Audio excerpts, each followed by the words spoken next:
Les portières à éviter quand on circule à vélo sur la route, c'est quand même assez fréquent en milieu urbain.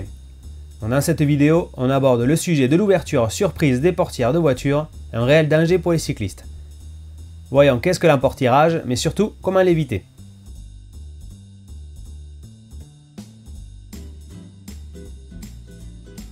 L'emportirage, ou le car dooring en anglais, c'est le fait de s'emplâtrer dans une portière de voiture de la file que vous longez, qui vient de s'ouvrir juste devant votre nez. C'est un vrai piège à éviter en ville. Un conducteur ou un passager de véhicule stationné peut ouvrir sa portière à tout moment et sans regarder. Pour le cycliste, soit il a le temps d'esquiver la portière, soit il a le temps de freiner, soit il se prend la portière. Ouais, ça peut faire très mal.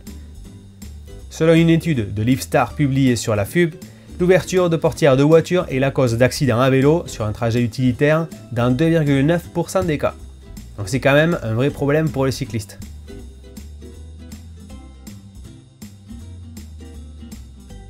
Il est interdit à tout occupant d'un véhicule à l'arrêt ou en stationnement d'ouvrir une portière lorsque cette manœuvre constitue un danger pour lui-même ou pour les autres usagers. Le fait de contrevenir aux dispositions du présent article est puni par l'amende prévue pour les contraventions de la première classe. Alors, le conducteur qui a provoqué un accident en ouvrant sa portière sans avoir pris les précautions nécessaires peut être considéré comme responsable de l'accident.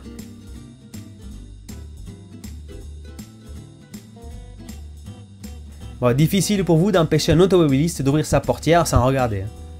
Par contre, il vous faut redoubler de vigilance et prendre quelques précautions lorsque vous circulez à vélo. Vous pouvez rouler à 1 mètre des portières pour circuler en dehors de la zone d'emportirage quand les voitures sont stationnées sur la file que vous longez. Ça vous permet d'éviter les ouvertures surprises de portières. Il est aussi possible de garder un œil sur les voitures et regarder à l'intérieur.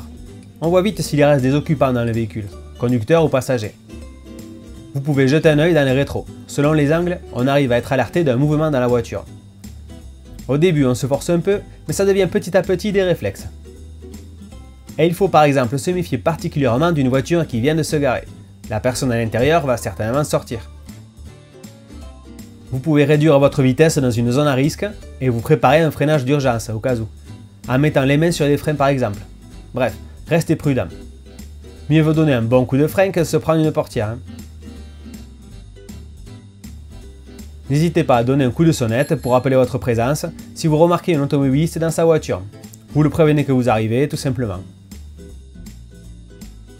Évitez aussi les voies pièges, par exemple les bandes cyclables trop étroites et bordées d'automobiles stationnés. Ce sont des zones dangereuses. Comme toujours, quand on circule à vélo, il faut être attentif et vigilant aux autres usagers de la route. On vous recommande quelques accessoires pour circuler en sécurité et être vu ou entendu, donc une sonnette efficace, des éclairages puissants et un gilet de signalisation. Et si vous êtes cycliste et conducteur, adoptez et partagez un réflexe simple. Ouvrez votre portière de la main opposée. Comme ça vous oblige à regarder par-dessus votre épaule. Mais sinon, certains ont peut-être d'autres conseils à partager concernant les portières de voiture.